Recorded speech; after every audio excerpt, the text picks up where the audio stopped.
கால சமணமோ அல்லது பத்மாசனமோ போட்டு உட்காந்துட்டு கை ரெண்டையும் ஞான முத்ராவில் வச்சுட்டு 40 முறை ஃபோர்ஸ்ஃபுல்லாக மூச்சை வெளியே விடணும். மூச்சு உள்ளே போகிறது தானாக நடக்கும். அதை நம்ம கான்சென்ட்ரேட் பண்ண வேண்டிய தேவையில்லை. நம்ம அந்த மாதிரி மூச்சை சிரமப்பட்டு வெளியேற்றும்போது நம்ம வயிற்று பகுதி உள் போய் வெளியே வரும். இது மாதிரி 40 முறை செய்யணும். 40 முறை செய்த பின்னாடி ஒரு தடவை நாடி சோதன், அதாவது ஆல்டர்னேட் நேசல் ப்ரீதிங் சொல்லுவாங்க. ஒரு மூக்கு விட்டு இன்னொரு மூக்கு துவாரத்தில் நம்ம மூச்சு விடணும். அதாவது முதல்ல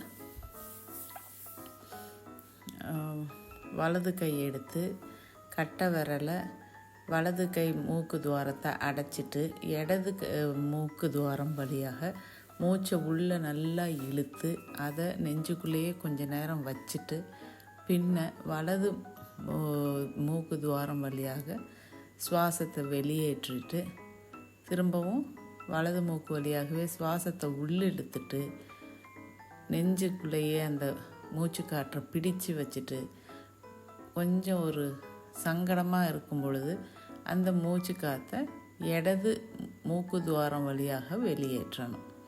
இது ஒரு முறை நாம் நாடி சோதனை செய்யும் பயிற்சி. பிறகு சிறிது நேரம் மூச்சையே எடுக்காமல் மூச்சை அப்படியே பிடிச்சிக்கணும். அதுதான் ஒரு பயிற்சியோட முடிவு.